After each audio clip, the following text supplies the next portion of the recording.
Hello दोस्तों, मेरा नाम दिव्यांशु है और आज हम पढ़ेंगे अध्याय 2 व्यापार से साम्राज्य तक कंपनी की सत्ता स्थापित होती है। मुगल बादशाहों में औरंगजेब आखिरी शक्तिशाली बादशाह थे। उन्होंने वर्तमान भारत के एक बहुत बड़े हिस्से पर नियंत्रण स्थापित कर लिया था। 1707 में उनकी मृत्यु के बाद बहुत सारे मुगल सूबेदार और बड़े बड़े जमींदार अपनी ताकत दिखाने लगे थे। उन्होंने अपनी क्षेत्रीय रियासतें कायम कर ली थीं। जैसे जैसे विभिन्न भागों में ताकतवर क्षेत्रीय रियासतें सामने आने लगीं, दिल्ली अधिक दिनों तक प्रभावी केंद्र के रूप में नहीं रह सकी। 18वीं सदी के उत्तरार्ध तक राजनीतिक क्षितिज पर अंग्रेज़ों के रूप में एक नई ताकत उभरने लगी थी।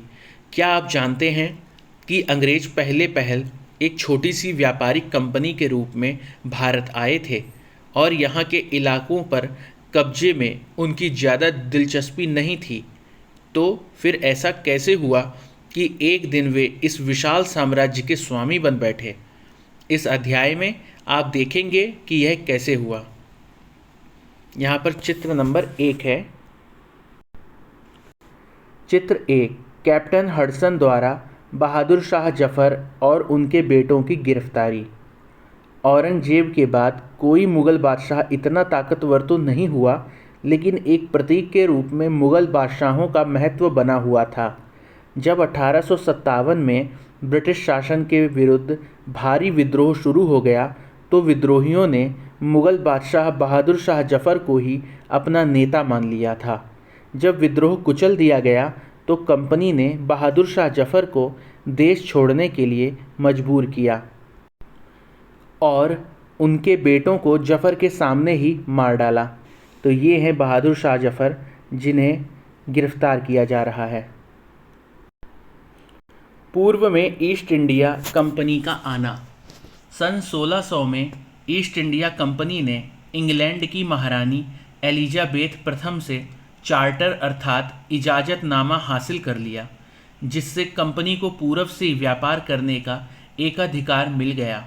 इस इजाज़तनामे का मतलब यह था कि इंग्लैंड की कोई और व्यापारिक कंपनी इस इलाके में ईस्ट इंडिया कंपनी से होड़ नहीं कर सकती थी। इस चार्टर के सहारे कंपनी समुद्र पार जाकर नए इलाकों को खंगाल सकती थी। वहाँ से सस्ती कीमत पर चीज़ें खरीदकर उन्हें यूरोप में ऊंची कीमत पर बेच सकती थी। कंपनी को दूसरी अंग्रेज व्यापारिक कंपनियों से प्रतिस्पर्धा का कोई भय नहीं था।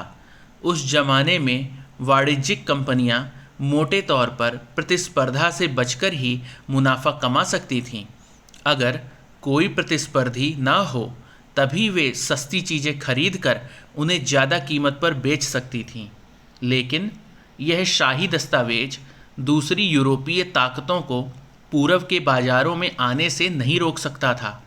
जब तक इंग्लैंड के जहाज़ अफ्रीका के पश्चिम तट को छूते हुए केप ऑफ गुड होप का चक्कर लगाकर हिंद महासागर पार करते, तब तक पुर्तगालियों ने भारत के पश्चिमी तट पर अपनी उपस्थिति दर्ज करा दी थी। वे गोवा में अपना ठिकाना बना चुके थे। पुर्तगाल के खोजी यात्री वास्को द गामा ने ही 1498 में पहली बार भारत तक पहुंचने के इस समुद्री मार्ग का पता लगाया था। 17वीं शताब्दी की शुरुआत तक डच भी हिंद महासागर में व्यापार की संभावनाएं तलाशने लगे थे। कुछ ही समय बाद फ्रांसीसी व्यापारी भी सामने आ गए। समस्या यह थी कि सारी कंपनियां एक जैसी चीज़ें ही खरीदना चाहती थीं। यूरोप के बाज़ारों में भारत के बने बारीक सूती कपड़े और रेशम की ज़बरदस्त मांग थी। इनके अलावा काली मिर्च, लौंग, इलायची और दालचीनी की भी ज़बरदस्त मांग रहती थी। यूरोपीय कंपनियों के बीच इस बढ़ती प्रतिस्पर्धा से भारतीय बाज़ारों में इन चीज़ों की कीमतें बढ़ने लगीं और उनसे मिलने वाला मुनाफा गिरने लगा। अब इन व्यापारिक कंपनियों के फलने फूलने का यही एक रास्ता था कि वे अपने प्रतिस्पर्धी कंपनियों को ख़त्म कर दें। लिहाजा बाज़ारों पर कब्जे की इस होड़ ने व्यापारिक कंपनियों के बीच लड़ाइयों की शुरुआत कर दी। 17वीं और 18वीं सदी में जब भी मौका मिलता, कोई सी एक कंपनी किसी दूसरी कंपनी के जहाज डुबो देती, रास्ते में रुकावटें खड़ी कर देती और माल से लदे जहाज़ों को आगे बढ़ने से रोक देती। यह व्यापार हथियारों की मदद से चल रहा था और व्यापारिक चौकियों को किलेबंदी के जरिए सुरक्षित रखा जाता था। अपनी बस्तियों को किलेबंद करने और व्यापार में मुनाफा कमाने की इन कोशिशों के कारण स्थानीय शासकों से भी टकराव होने लगे। इस प्रकार व्यापार और राजनीति को एक दूसरे से अलग रखना कंपनी के लिए मुश्किल होता जा रहा था। आइए देखें कि यह कैसे हुआ। चित्र नंबर 2। 18वीं सदी में भारत तक आने वाले रास्ते ये थे। ब्रिटिश आइसलैंड से यहाँ ये बम्बई, मद्रास और ये कलकत्ता, ये हम अफ्रीका देख रहे हैं, और ये जो नीचे है ये केप ऑफ गुड होप है। वाणिज्यिक क्या होता है? तो एक ऐसा व्यावसायिक उद्यम जिसमें चीज़ों को सस्ती कीमत पर खरीदकर और ज़्यादा कीमत पर बेचकर, यानी मुख्य रूप से व्यापार के जरिए मुनाफा कमाया जाता है, उसे वाणिज्यिक कहते हैं। ईस्ट इंडिया कंपनी बंगाल में व्यापार शुरू करती है। पहली इंग्लिश फैक्ट्री 1651 में हुगली नदी के किनारे शुरू हुई। कंपनी के व्यापारी यहीं से अपना काम चलाते थे।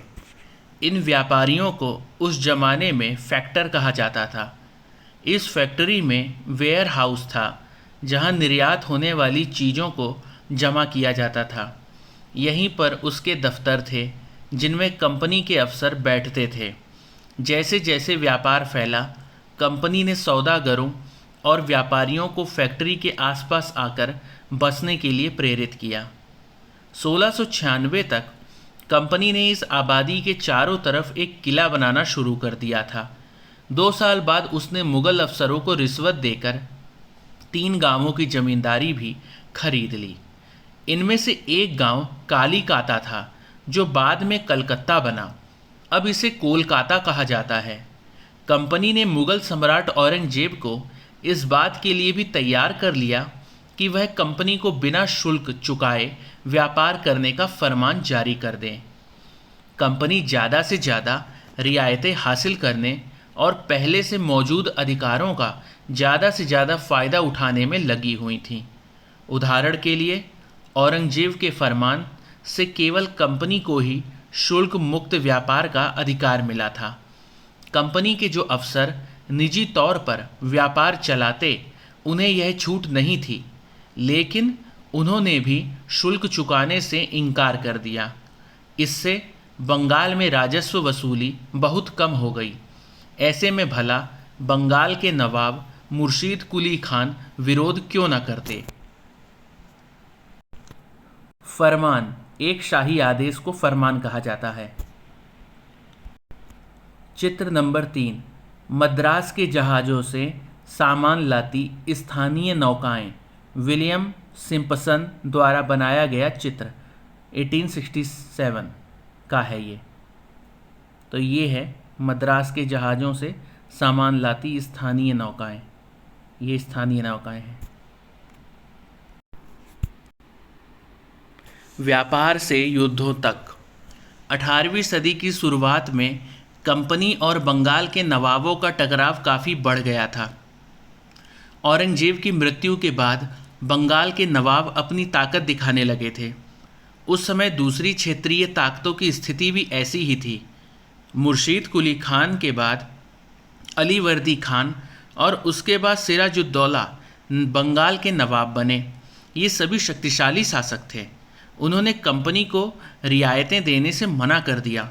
व्यापार का अधिकार देने के बदले कंपनी से नजराने मांगे, उसे सिक्के ढालने का अधिकार नहीं दिया और उसकी किलेबंदी को बढ़ाने से रोक दिया। कंपनी पर धोखाधड़ी का आरोप लगाते हुए उन्होंने दलील दी कि उसकी वजह से बंगाल सरकार की राजस्व वसूली कम होती जा रही है और नवाबों की ताकत कमज़ोर पड़ रही है। कंपनी टैक्स चुकाने को तैयार नहीं थी उसके अफसरों ने अपमानजनक चिट्ठियां लिखीं और नवाबों व उनके अधिकारियों को अपमानित करने का प्रयास किया। कंपनी का कहना था कि स्थानीय अधिकारियों की बेतुकी मांगों से कंपनी का व्यापार तबाह हो रहा है। व्यापार तभी फल फूल सकता है जब सरकार शुल्क हटा ले। कंपनी को इस बात का भी यकीन था कि अपना व्यापार फैलाने के लिए उसे अपनी आबादी बढ़ानी होगी, गांव खरीदने होंगे और किलों का पुनर्निर्माण करना होगा। ये टकराव दिनों दिन गंभीर होते गए। अंततः इन टकरावों की परिणति प्लासी के प्रसिद्ध युद्ध के रूप में हुई। यहाँ पे चित्र नंबर 4 है। चित्र 4 रॉबर्ट क्लाइव का ये चित्र है। कठपुतली क्या होती है? यह एक खिलौना होता है जिसे आप धागों के सहारे अपने हिसाब से नचाते हैं। जो व्यक्ति किसी और के इशारों पर चलता है उसे भी मजाक उड़ाने के लिए अक्सर कठपुतली कहा जाता है। प्लासी का युद्ध 1756 में अली वर्दी खान की मृत्यु के बाद सिराजुद्दौला बंगाल के नवाब बने। कंपनी को सिराजुद्दौला की ताकत से काफ़ी भय था। सिराजुद्दौला की जगह कंपनी एक ऐसा कठपुतली नवाब चाहती थी जो उसे व्यापारिक रियायतें और अन्य सुविधाएं आसानी से देने में आनाकानी ना करे। कंपनी ने प्रयास किया कि सिराजुद्दौला के प्रतिद्वंदियों में से किसी को नवाब बना दिया जाए। कंपनी को कामयाबी नहीं मिली। जवाब में सिराजुद्दौला ने हुक्म दिया कि कंपनी उनके राज्य के राजनीतिक मामलों में टांग अड़ाना बंद कर दे, किलेबंदी रोके और बाकायदा राजस्व चुकाए। जब दोनों पक्ष पीछे हटने को तैयार नहीं हुए तो अपने 30,000 सिपाहियों के साथ नवाब ने कासिम बाजार में स्थित इंग्लिश फैक्ट्री पर हमला बोल दिया। नवाब की फौजों ने कंपनी के अफसरों को गिरफ्तार कर लिया, गोदाम पर ताला डाल दिया, अंग्रेज़ों के हथियार छीन लिए और अंग्रेज जहाज़ों को घेरे में ले लिया। इसके बाद नवाब ने कंपनी के कलकत्ता स्थित किले पर कब्जे के लिए उधर का रुख किया। कलकत्ता के हाथ से निकल जाने की खबर सुनने पर मद्रास में तैनात कंपनी के अफसरों ने भी रॉबर्ट क्लाइव के नेतृत्व में सेनाओं को रवाना कर दिया। इस सेना को नौसैनिक बेड़े की मदद भी मिल रही थी। इसके बाद नवाब के साथ लंबे समय तक सौदेबाजी चली।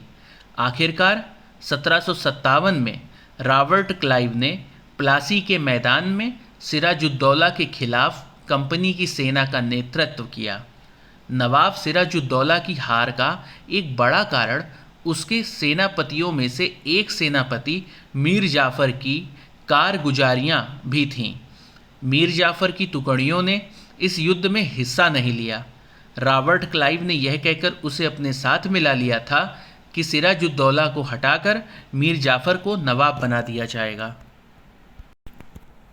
क्या आप जानते थे कि प्लासी का यह नाम किस तरह पड़ा? दरअसल असली नाम पलासी था, जिसे अंग्रेज़ों ने बिगाड़कर प्लासी कर दिया था। इस जगह को पलासी यहाँ पाए जाने वाले पलास के फूलों के कारण कहा जाता था। पलास के खूबसूरत लाल फूलों से गुलाल बनाया जाता है, जिसका होली पर इस्तेमाल होता है। चित्र नंबर 5 महान्यायालय कक्ष, East India House, Leadenhall Street. East India Company के कोर्ट ऑफ प्रॉपराइटर्स की लंदन स्थित लेडन हॉल स्ट्रीट पर बने ईस्ट इंडिया हाउस में बैठकें होती थीं। यह ऐसी ही एक सभा का चित्र है। ये एक सभा है और ये बैठक हो रही है। चित्र 6 सिराजुद्दौला का चित्र। ये सिराजुद्दौला है, बंगाल का नवाब। संपन्नता का आश्वासन। इंग्लैंड के लोग ईस्ट इंडिया कंपनी की शासकीय महत्वाकांक्षाओं को संदेह और अविश्वास से देखते थे। प्लासी की लड़ाई के बाद रॉबर्ट क्लाइव ने अंग्रेज सम्राट के एक मुख्य विदेश मंत्री विलियम पिट को 7 जनवरी 1759 को कलकत्ते से यह चिट्ठी भेजी थी। लेकिन इतनी विशाल सत्ता एक वाणिज्यिक कंपनी के लिए बहुत बड़ी बात होगी। मैं खुद यह सोचकर अभिभूत हूँ कि इन समृद्ध रियासतों पर पूरा कब्जा हासिल करने में कोई परेशानी नहीं आएगी। अब मैं यह फैसला आप पर छोड़ता हूँ कि क्या सालाना 20 लाख स्टर्लिंग की आमदनी और 3 प्रांतों का कब्जा कोई ऐसी चीज़ है जिस पर इतना शोर मचाना उचित हो। प्लासी की जंग इसलिए महत्वपूर्ण मानी जाती है क्योंकि भारत में यह कंपनी की पहली बड़ी जीत थी। प्लासी की जंग के बाद सिराजुद्दौला को मार दिया गया और मीर जाफ़र नवाब बना। कंपनी अभी भी शासन की जिम्मेदारी संभालने को तैयार नहीं थी। उसका मूल उद्देश्य तो व्यापार को फैलाना था। अगर यह काम स्थानीय शासकों की मदद से बिना लड़ाई लड़े ही किया जा सकता था तो किसी राज्य को सीधे अपने कब्जे में लेने की क्या ज़रूरत थी। जल्दी ही कंपनी को एहसास होने लगा कि यह रास्ता भी आसान नहीं है। कठपुतली नवाब भी हमेशा कंपनी के इशारों पर नहीं चलते थे। आखिरकार उन्हें भी तो अपनी प्रजा की नज़र में सम्मान और संप्रभुता का दिखावा करना पड़ता था। तो फिर कंपनी क्या करती? जब मीर जाफ़र ने कंपनी का विरोध किया तो कंपनी ने उसे हटाकर मीर कासिम को नवाब बना दिया। जब मीर कासिम परेशान करने लगा तो बक्सर की लड़ाई 1764 में हुई थी में उसको भी हराना पड़ा। उसे बंगाल से बाहर कर दिया गया और मीर जाफ़र को दोबारा नवाब बनाया गया। अब नवाब को हर महीने 5 लाख रुपए कंपनी को चुकाने थे। कंपनी अपने सैनिक खर्चों से निपटने, व्यापारिक ज़रूरतों तथा अन्य खर्चों को पूरा करने के लिए और पैसा चाहती थी। कंपनी और ज़्यादा इलाके तथा और ज़्यादा कमाई चाहती थी। 1765 में जब मीर जाफ़र की मृत्यु हुई तब तक कंपनी के इरादे बदल चुके थे। कठपुतली नवाबों के साथ अपने खराब अनुभवों को देखते हुए क्लाइव ने ऐलान किया कि अब हमें खुद ही नवाब बनना पड़ेगा।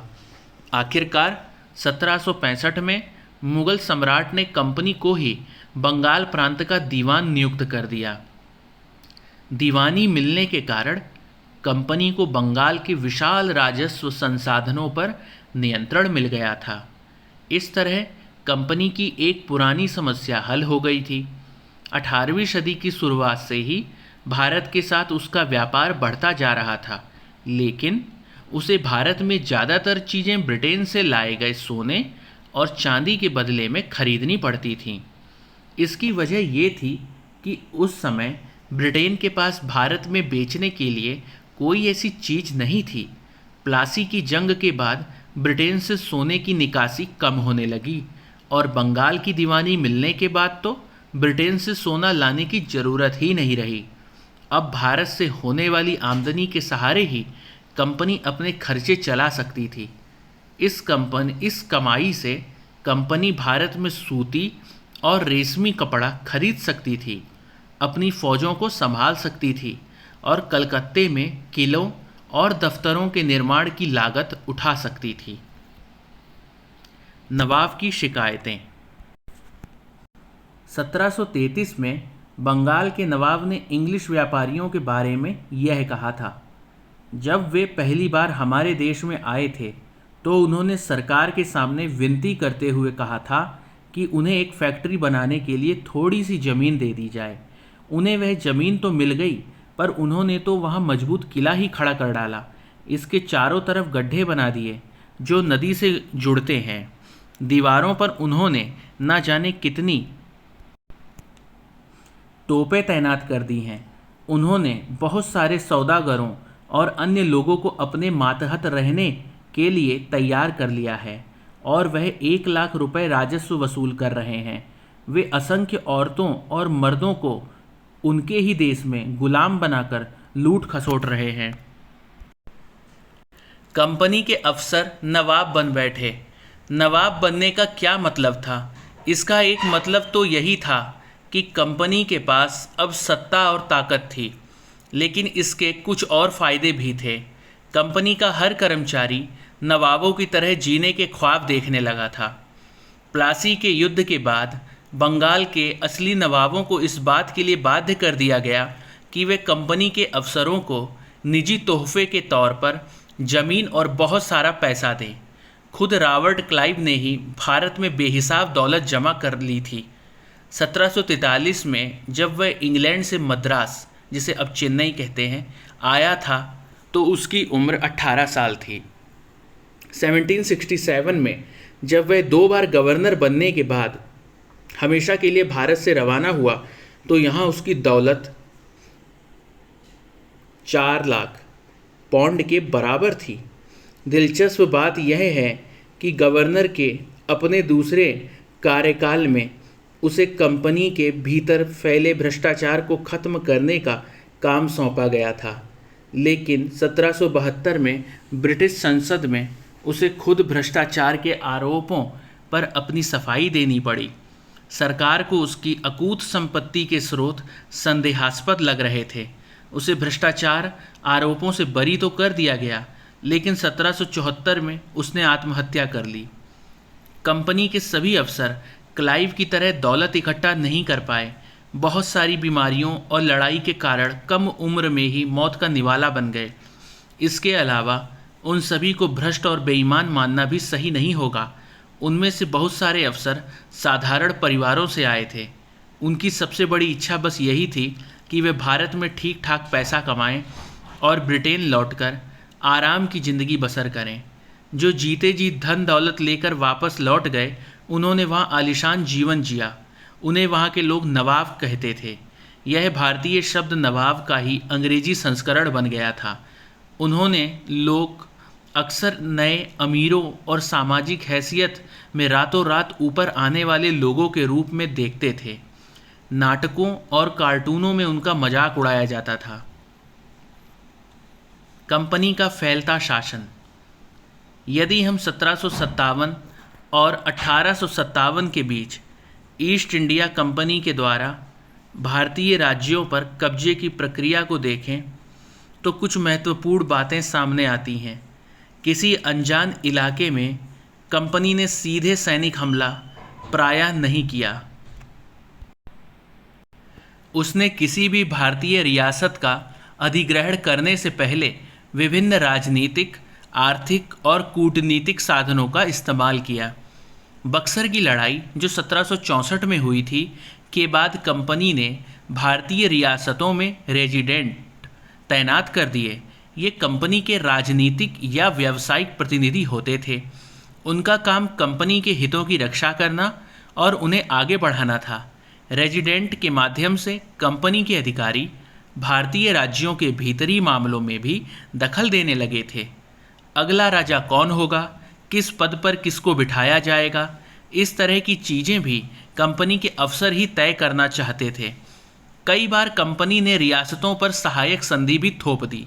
जो रियासत इस बंदोबस्त को मान लेती थीं, उसे अपनी स्वतंत्र सेनाएं रखने का अधिकार नहीं रहता था। उसे कंपनी की तरफ से सुरक्षा मिलती थी और सहायक सेना के रखरखाव के लिए वह कंपनी को पैसा देती थी। अगर भारतीय शासक रकम अदा करने में चूक जाते थे तो जुर्माने के तौर पर उनका इलाका कंपनी अपने कब्जे में ले लेती थी। उदाहरण के लिए, जब रिचर्ड वेलेजली गवर्नर जनरल जो थे 1798 से 1805 तक रहे थे, उस समय अवध के नवाब को 1801 में अपना आधा इलाका कंपनी को सौंपने के लिए मजबूर किया गया, क्योंकि नवाब सहायक सेना के लिए पैसा अदा करने में चूक गए थे। इसी आधार पर हैदराबाद के भी कई इलाके छीन लिए गए। क्लाइव खुद को कैसे देखता था? संसद की एक समिति के सामने सुनवाई के दौरान क्लाइव ने कहा था कि प्लासी की लड़ाई के बाद उसने ज़बरदस्त संयम का परिचय दिया। आइए देखें उसने क्या कहा। उस स्थिति की कल्पना कीजिए जहां प्लासी की जीत ने मुझे ला खड़ा कर दिया था। एक ताकतवर राजा मेरे इशारों पर चल रहा था। एक संपन्न शहर मेरी दया पर था। उसके सबसे दौलतमंद महाजन मेरी एक एक मुस्कुराहट के लिए एक दूसरे की गिरेबान खींच रहे थे। मैं ऐसे खजानों के बीच से गुजर रहा था जो सिर्फ मेरे लिए खुले हुए थे। एक तरफ सोना और दूसरी तरफ जवाहरात थे। अध्यक्ष महोदय, मैं अपने इस संयम को देखकर खुद हैरान हूँ। चित्र नंबर 7 अपने बेटों और ब्रिटिश रेजिडेंट के साथ खड़े नवाब शुजा-उद-दौला टिली कैटल द्वारा बनाया गया यह चित्र है 1772 में। बक्सर की लड़ाई के बाद हुई संधियों के फलस्वरूप नवाब शुजा-उद-दौला के ज़्यादातर अधिकार छिन गए थे, लेकिन यहाँ वह रेजिडेंट के सामने अपनी चिर परिचित शाही शान व शौकत के साथ दिखाई दे रहे हैं। तो यहाँ पे ये नवाब शुजा-उद-दौला खड़े हैं अपने बेटों के साथ और ब्रिटिश रेजिडेंट भी खड़ा है।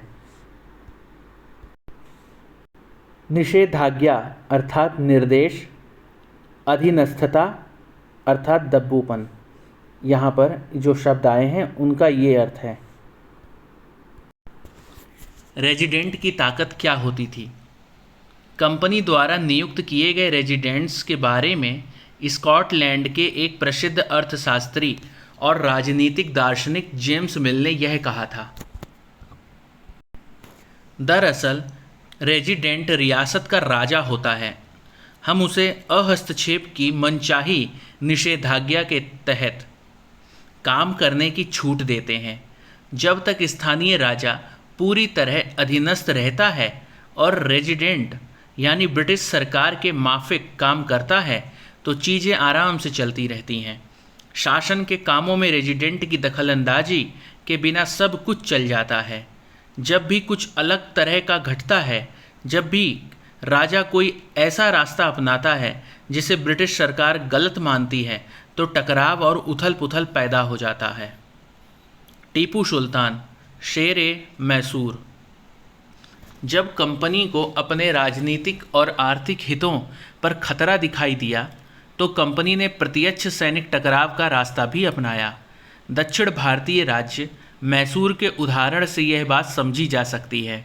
हैदर अली शासनकाल था 1761 से 1782 तक और उनके विख्यात पुत्र टीपू सुल्तान का शासनकाल था 1782 से 1799 ईस्वी तक। जैसे शक्तिशाली शासकों के नेतृत्व में मैसूर काफ़ी ताकतवर हो चुका था। मालाबार तट पर होने वाला व्यापार मैसूर रियासत के नियंत्रण में था, जहां से कंपनी काली मिर्च और इलायची खरीदती थी।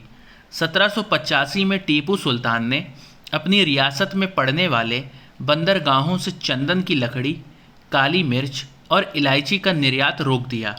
सुल्तान ने स्थानीय सौदागरों को भी कंपनी के साथ कारोबार करने से रोक दिया था।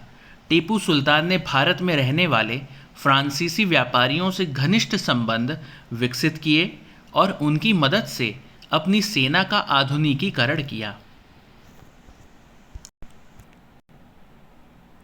चित्र 8 है टीपू सुल्तान का ये चित्र। चित्र 9 टीपू सुल्तान के बेटों को बंधक के रूप में कॉर्नवालिस के सामने पेश किया जा रहा है। डेनियल आर्म द्वारा ये चित्रित है 1793 का। ये टीपू सुल्तान के बच्चे हैं जिन्हें कॉर्नवालिस के सामने बंधक के रूप में पेश किया जा रहा है। ये कॉर्नवालिस है। कंपनी की फ़ौजों को हैदर अली और टीपू सुल्तान ने कई बार युद्ध में हराया था, लेकिन 1792 में मराठों, हैदराबाद के निजाम और कंपनी की संयुक्त फ़ौजों के हमले के बाद टीपू सुल्तान को अंग्रेज़ों से संधि करनी पड़ी। इस संधि के तहत उनके 2 बेटों को अंग्रेज़ों ने बंधक के रूप में अपने पास रख लिया। ब्रिटिश चित्रकारों को ऐसे दृश्यों की तस्वीर बनाने में मज़ा आता था जिनमें अंग्रेज़ों की सत्ता की विजय दिखाई देती थी। सुल्तान के इन कदमों से अंग्रेज़ आग बबूला हो गए। उन्हें हैदर अली और टीपू सुल्तान बहुत महत्वाकांक्षी, घमंडी और ख़तरनाक दिखाई देते थे। अंग्रेज़ों को लगता था कि ऐसे राजाओं को नियंत्रित करना और कुचलना जरूरी है। फलस्वरूप मैसूर के साथ अंग्रेज़ों की 4 बार जंग हुई, 1767 से 69 तक, फिर 1780 से 84 तक, फिर 1790 से 92 तक और आखिरी 1799 में।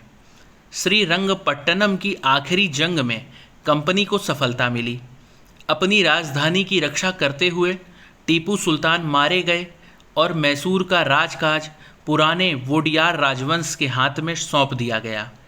इसके साथ ही मैसूर पर भी सहायक संधि थोप दी गई। यहाँ पर चित्र नंबर 10 है। चित्र नंबर 10, टीपू का खिलौना शेर ये है। यह टीपू के एक विशालकाय मशीनी खिलौने की तस्वीर है। इसमें यह नकली शेर एक यूरोपीय सिपाही को दबाए हुए है। जब इसका हैंडल घुमाया जाता था तो नकली शेर दहाड़ता था और सिपाही के भीतर से चीख की आवाज़ें आती थीं। अब यह खिलौना शेर लंदन स्थित विक्टोरिया एंड एल्बर्ट म्यूजियम में रखा है। 4 मई 1799 को जब अपनी राजधानी श्रीरंगपट्टनम की रक्षा करते हुए टीपू सुल्तान की मृत्यु हो गई तो अंग्रेज इस खिलौने को भी अपने साथ ले आए। टीपू की कहानियाँ। राजाओं की छवि अक्सर जनश्रुतियों से भी बनती है।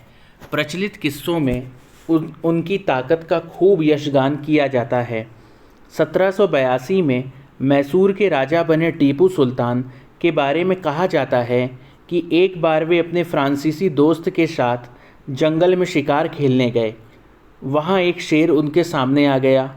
उनकी बंदूक ने मौके पर साथ नहीं दिया और कटार भी ज़मीन पर गिर गई। फिर भी टीपू ने निहत्थे ही शेर का मुकाबला किया और आखिरकार कटार उठा ली। अंत में उन्होंने शेर को मार गिराया। इसी के बाद से उन्हें शेर मैसूर कहा जाने लगा था। उनके राजसी झंडे पर भी शेर की तस्वीर होती थी। मराठों से लड़ाई। 18वीं शताब्दी के आखिर से कंपनी मराठों की ताकत को भी काबू और ख़त्म करने के बारे में सोचने लगी थी। 1761 में पानीपत की तीसरी लड़ाई में हार के बाद दिल्ली से देश का शासन चलाने का मराठों का सपना चूर चूर हो गया। उन्हें कई राज्यों में बांट दिया गया। इन राज्यों की बागडोर सिंधिया, होलकर, गायकवाड़ और भोसले जैसे अलग अलग राजवंशों के हाथों में थी। ये सारे सरदार एक पेशवा अर्थात सर्वोच्च मंत्री के अंतर्गत एक कन्फेडरेसी अर्थात राज्य मंडल के सदस्य थे। पेशवा इस राज्य मंडल का सैनिक और प्रशासकीय प्रमुख होता था और पुणे में रहता था। महादजी सिंधिया और नाना फडणवीस 18वीं सदी के आखिर के दो प्रसिद्ध मराठा योद्धा और राजनीतिज्ञ थे। एक के बाद एक कई युद्धों में कंपनी ने मराठों को घुटने टेकने पर मजबूर कर दिया। पहला युद्ध 1782 में सालबाई संधि के साथ खत्म हुआ, जिसमें कोई पक्ष नहीं जीत पाया। दूसरा अंग्रेज मराठा युद्ध 1803 से जो 1805 तक चला, कई मोर्चों पर लड़ा गया। इसका नतीजा यह हुआ कि उड़ीसा और यमुना के उत्तर में स्थित आगरा व दिल्ली सहित कई भूभाग अंग्रेजों के कब्जे में आ गए। अंततः 1817 से 1819 के तीसरे अंग्रेज मराठा युद्ध में मराठों की ताकत को पूरी तरह कुचल दिया गया। पेशवा को पुणे से हटाकर कानपुर के पास बिठूर में पेंशन पर भेज दिया गया। अब विंध्य के दक्षिण में स्थित पूरे भूभाग पर कंपनी का नियंत्रण हो चुका था। कन्फेडरेसी अर्थात गठबंधन। चित्र नंबर ये 11 है और इसमें लॉर्ड हेस्टिंग्स की फोटो है। ये सर्वोच्चता का दावा। उपरोक्त विवरण से स्पष्ट है कि 19वीं सदी की शुरुआत से कंपनी क्षेत्रीय विस्तार की आक्रामक नीति पर चल रही थी।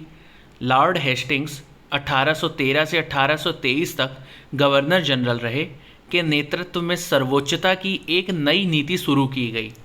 कंपनी का दावा था कि उसकी सत्ता सर्वोच्च है, इसलिए वह भारतीय राज्यों से ऊपर है। अपने हितों की रक्षा के लिए वह भारतीय रियासतों का अधिग्रहण करने या उनको अधिग्रहण की धमकी देने का अधिकार अपने पास मानती थी। यह सोच बाद में भी अंग्रेजों की नीतियों में दिखाई देती रही, लेकिन यह प्रक्रिया बेरोक टोक नहीं चली। उदाहरण के लिए जब अंग्रेजों ने कित्तूर, फिलहाल कर्नाटक में है, के छोटे से राज्य को कब्जे में लेने का प्रयास किया तो रानी चेन्नम्मा ने हथियार उठा लिए और अंग्रेजों के खिलाफ आंदोलन छेड़ दिया। 1824 में उन्हें गिरफ्तार किया गया और 1829 में जेल में ही उनकी मृत्यु हो गई। चेन्नम्मा के बाद कित्तूर स्थित संगोली के एक गरीब चौकीदार रायन्ना ने यह प्रतिरोध जारी रखा। चौतरफा समर्थन और सहायता से उन्होंने बहुत सारे ब्रिटिश शिविरों और दस्तावेजों को नष्ट कर दिया था। आखिरकार उन्हें भी अंग्रेजों ने पकड़कर 1830 में फांसी पर लटका दिया। प्रतिरोध के ऐसे कई दूसरे उदाहरण आप इस किताब में आगे पढ़ेंगे। चित्र नंबर 12 है कित्तूर रानी चेन्नम्मा की स्मृति में बनाई गई ये मूर्ति। तो ये रानी चेन्नम्मा है, कित्तूर की रानी चेन्नम्मा। 1830 के दशक के अंत में ईस्ट इंडिया कंपनी रूस के प्रभाव से बहुत डरी हुई थी। कंपनी को भय था कि कहीं रूस का प्रभाव पूरे एशिया में फैलकर उत्तर पश्चिम से भारत को भी अपनी चपेट में ना ले ले। इसी डर के चलते अंग्रेज अब उत्तर पश्चिमी भारत पर भी अपना नियंत्रण स्थापित करना चाहते थे। उन्होंने 1838 से 1842 के बीच अफ़गानिस्तान के साथ एक लंबी लड़ाई लड़ी और वहां अप्रत्यक्ष कंपनी शासन स्थापित कर लिया। 1843 में सिंध भी कब्जे में आ गया। इसके बाद पंजाब की बारी थी। यहाँ महाराजा रणजीत सिंह ने कंपनी की दाल नहीं गलने दी। 1839 में उनकी मृत्यु के बाद इस रियासत के साथ 2 लंबी लड़ाइयाँ हुईं और आखिरकार 1849 में अंग्रेज़ों ने पंजाब का भी अधिग्रहण कर लिया। विलय नीति। अधिग्रहण की आखिरी लहर 1848 से 1856 के बीच गवर्नर जनरल बने लॉर्ड डलहौजी के शासनकाल में चली। लॉर्ड डलहौजी ने एक नई नीति अपनाई जिसे विलय नीति का नाम दिया गया। यह सिद्धांत इस तर्क पर आधारित था कि अगर किसी शासक की मृत्यु हो जाती है और उसका कोई पुरुष वारिस नहीं है तो उसकी रियासत हड़प कर ली जाएगी, यानी कंपनी के भूभाग का हिस्सा बन जाएगी। इस सिद्धांत के आधार पर एक के बाद एक कई रियासतें जैसे कि सतारा 1848 में, संबलपुर 1850 में, उदयपुर 1852 में, नागपुर 1853 में और झांसी 1854 में अंग्रेज़ों के हाथ में चली गई। आखिरकार 1856 में कंपनी ने अवध को भी अपने नियंत्रण में ले लिया। इस बार अंग्रेज़ों ने एक नया तर्क दिया। उन्होंने कहा कि वे अवध की जनता को नवाब के कुशासन से आज़ाद कराने के लिए कर्तव्य से बंधे हुए हैं, इसीलिए वे अवध पर कब्जा करने को मजबूर हैं। अपने प्रिय नवाब को जिस तरह से गद्दी से हटाया गया उसे देखकर लोगों में गुस्सा भड़क उठा और अवध के लोग भी 1757 के 1857 के महान विद्रोह में शामिल हो गए। ये है चित्र 13 महाराजा रणजीत सिंह का दरबार। ये महाराजा रणजीत सिंह जी बैठे हैं और ये उनके दरबारी हैं। चित्र 14 संबरपुर के वीर सुरेंद्र साय का चित्र। ये हैं। नए शासन की स्थापना। गवर्नर जनरल वॉरेन हेस्टिंग्स 1773 से 1785 तक रहे थे। उन बहुत सारे महत्वपूर्ण व्यक्तियों में से था जिन्होंने कंपनी की ताकत फैलाने में अहम भूमिका अदा की थी। वॉरेन हेस्टिंग्स के समय तक आते आते कंपनी न केवल बंगाल बल्कि बम्बई और मद्रास में भी सत्ता हासिल कर चुकी थी। ब्रिटिश इलाके मोटे तौर पर प्रशासकीय इकाइयों में बटे हुए थे जिन्हें प्रेसिडेंसी कहा जाता था। उस समय 3 प्रेसिडेंसी थीं, बंगाल, मद्रास और बम्बई। हर एक का शासन गवर्नर के पास होता था। सबसे ऊपर गवर्नर जनरल होता था। वॉरेन हेस्टिंग्स ने कई प्रशासकीय सुधार किए। न्याय के क्षेत्र में उसके सुधार खास तौर से उल्लेखनीय थे। 1772 से एक नई न्याय व्यवस्था स्थापित की गई। इस व्यवस्था में प्रावधान किया गया कि हर जिले में 2 अदालतें होंगी, फौजदारी अदालत और दीवानी अदालत। दीवानी अदालतों के मुखिया यूरोपीय जिला कलेक्टर होते थे। मौलवी और हिंदू पंडित उनके लिए भारतीय कानूनों की व्याख्या करते थे। फौजदारी अदालतें अभी भी काजी और मुफ्ती के ही अंतर्गत थीं, लेकिन वे भी कलेक्टर की निगरानी में काम करते थे। यहाँ पर हम देखेंगे काजी क्या होता है। काजी अर्थात एक न्यायाधीश, और मुफ्ती क्या होता है? मुस्लिम समुदाय का एक न्यायविद जो कानूनों की व्याख्या करता है। काजी इसी व्याख्या के आधार पर फैसले सुनाता है। महाभियोग क्या होता है? जब इंग्लैंड के हाउस ऑफ कॉमन्स में किसी व्यक्ति के खिलाफ दुराचरण का आरोप लगाया जाता है तो हाउस ऑफ लॉर्ड्स अर्थात लंदन का ऊपरी सदन में उस व्यक्ति के खिलाफ मुकदमा चलता है। इसे महाभियोग कहा जाता है। चित्र नंबर 12, वॉरेन हेस्टिंग्स पर मुकदमा R.G. पॉलार्ड द्वारा चित्रित 1789 का है। ये वॉरेन हेस्टिंग्स पर मुकदमा चल रहा है और यहाँ पर इतने सारे लोग बैठे हुए हैं। जब वॉरेन हेस्टिंग्स 1785 में इंग्लैंड लौटा तो एडमंड बर्के ने उस पर बंगाल का शासन सही ढंग से न चलाने का आरोप जड़ दिया। इस आरोप के चलते हेस्टिंग्स पर ब्रिटिश संसद में महाभियोग का मुकदमा चलाया गया जो 7 साल चला। एक बड़ी समस्या यह थी कि ब्राह्मण पंडित धर्मशास्त्र की अलग अलग शाखाओं के हिसाब से स्थानीय कानूनों की अलग अलग व्याख्या कर देते थे। इस भिन्नता को खत्म करके समरूपता लाने के लिए 1775 में 11 पंडितों को भारतीय कानूनों का एक संकलन तैयार करने का काम सौंपा गया। N.B.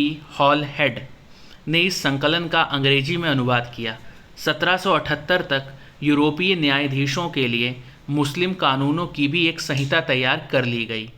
1773 के रेगुलेटिंग एक्ट के तहत एक नए सर्वोच्च न्यायालय की स्थापना की गई।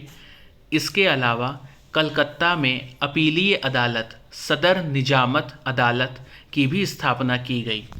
भारतीय जिले में कलेक्टर सबसे बड़ा ओहदा होता था।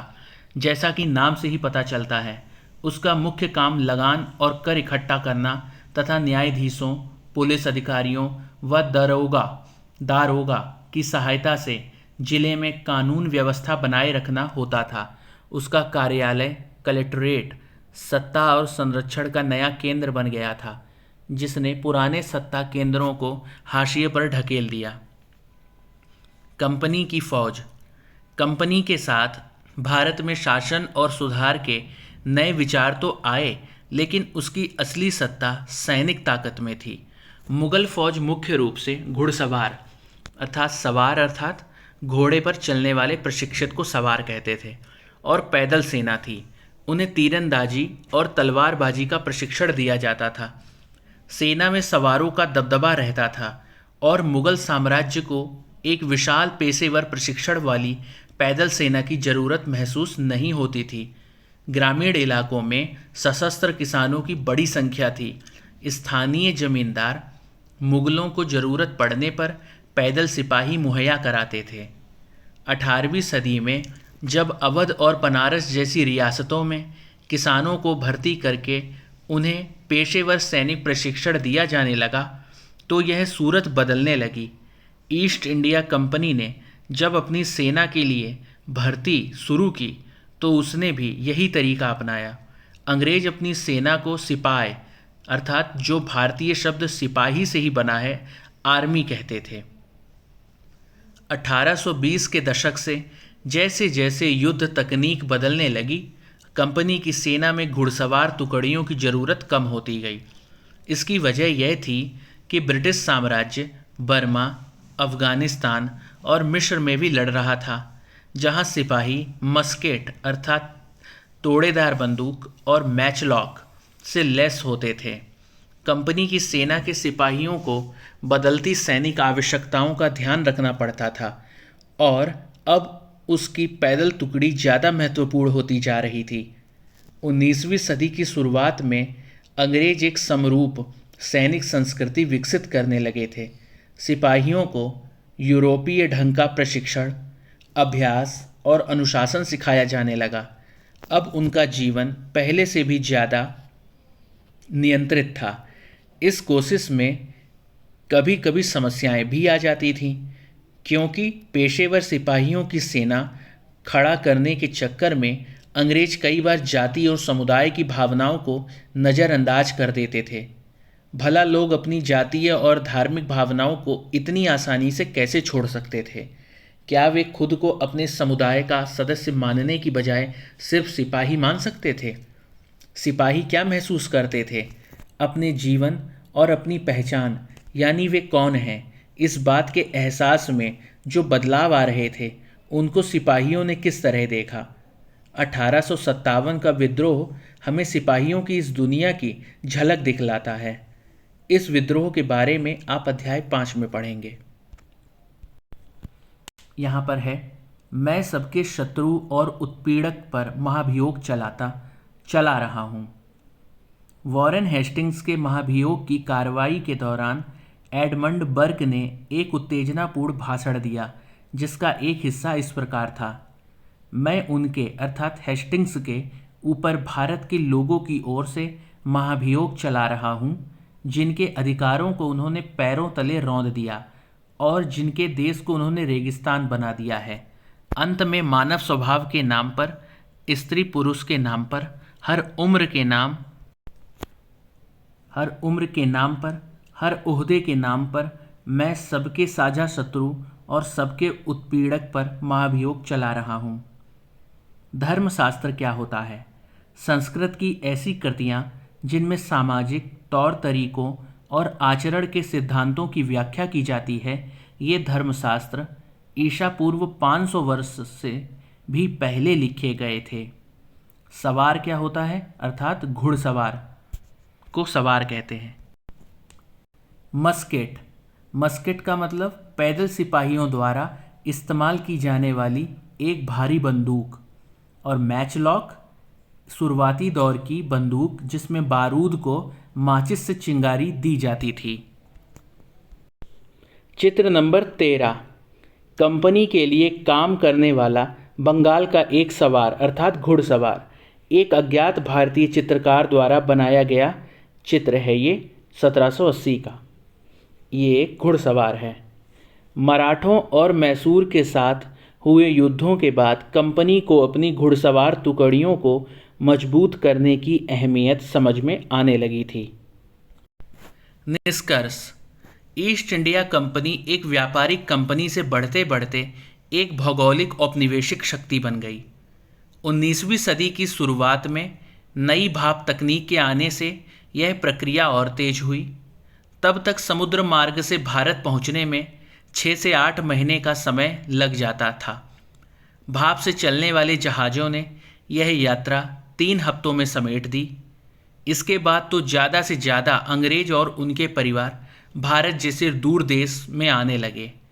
1857 तक भारतीय उपमहाद्वीप के 63% भूभाग और 78% आबादी पर कंपनी का सीधा शासन स्थापित हो चुका था। देश के शेष भूभाग और आबादी पर कंपनी का अप्रत्यक्ष प्रभाव था।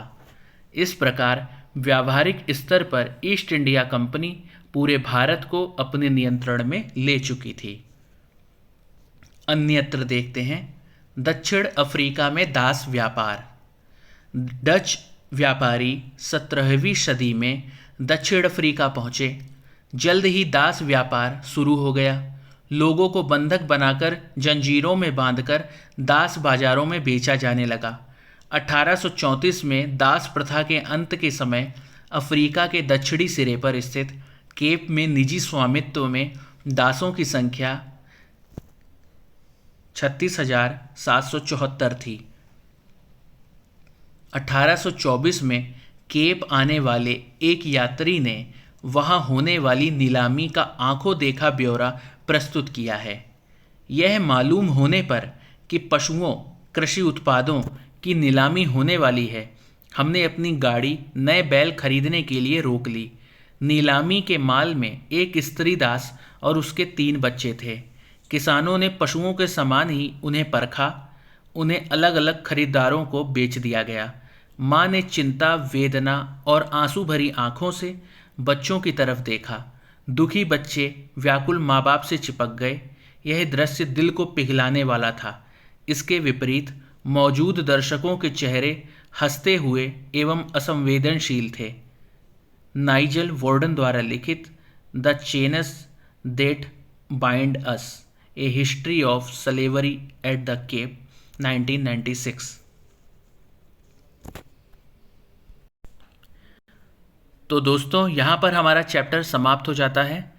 इसके क्वेश्चन आंसर हम इसके अगले पार्ट 2 में हल करेंगे, इसलिए अभी के लिए इस चैप्टर को यहीं तक रखते हैं।